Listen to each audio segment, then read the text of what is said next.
The power of protein and how to get it in a healthy way. That is the focus of today's Food City Friday. Joining us now is registered dietitian Elizabeth Hall. Elizabeth, great to have you on the show. Thanks for having me. Well, certainly an important topic. We all need protein, and I think when we think about protein, we automatically assume we're talking about meat.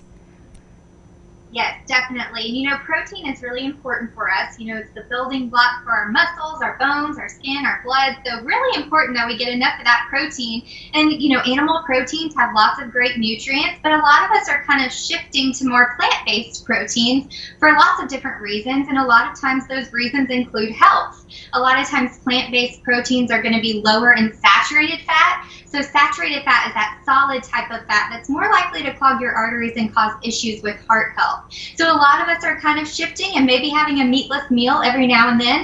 And it's actually a great time to go more plant-based because there's lots of options all throughout the store. And I brought kind of 5 of my favorites here to share with you guys today. I have to say, I was pretty impressed when I was reading your list. I guess there are so many things that most of us don't think about. So I love that you're kind of pointing them out.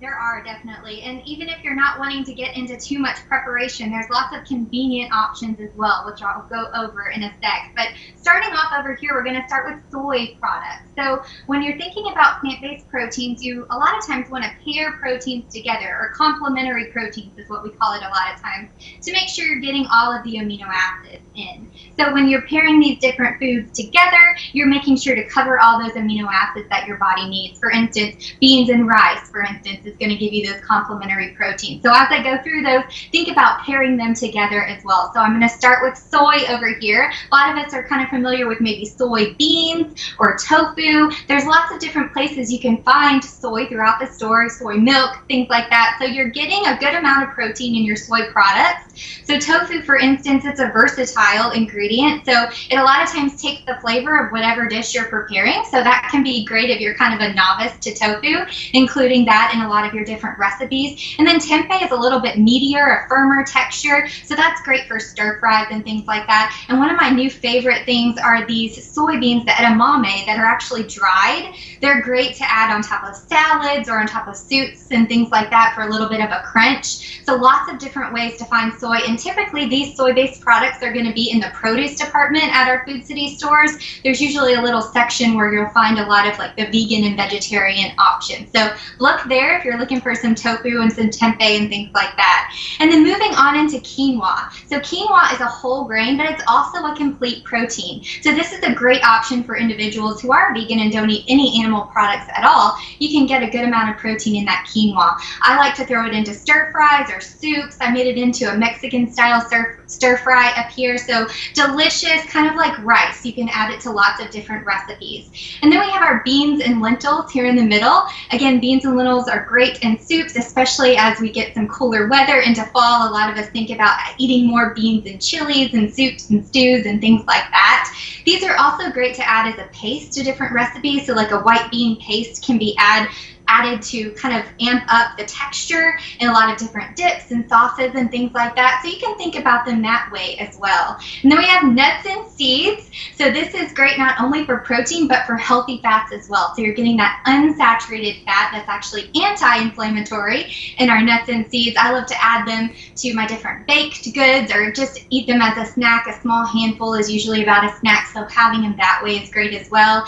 And then on the end here, these are kind of like the different options that you can find all throughout the store, whether in the frozen food aisle, even in the meat department. We have these Beyond Burgers now, which is a plant-based protein and actually has the texture of real beef as well. I have some cauliflower rice over there and cauliflower crust pizza. So even plant-based options in your pizza, your side dishes, those are still great to include more nutrients, antioxidants, which are important for your overall health. Now, Elizabeth, when we're talking about these different sources of protein, how many servings are we supposed to get, or what could be a good goal for us as we're looking at the sources that we're getting throughout the day?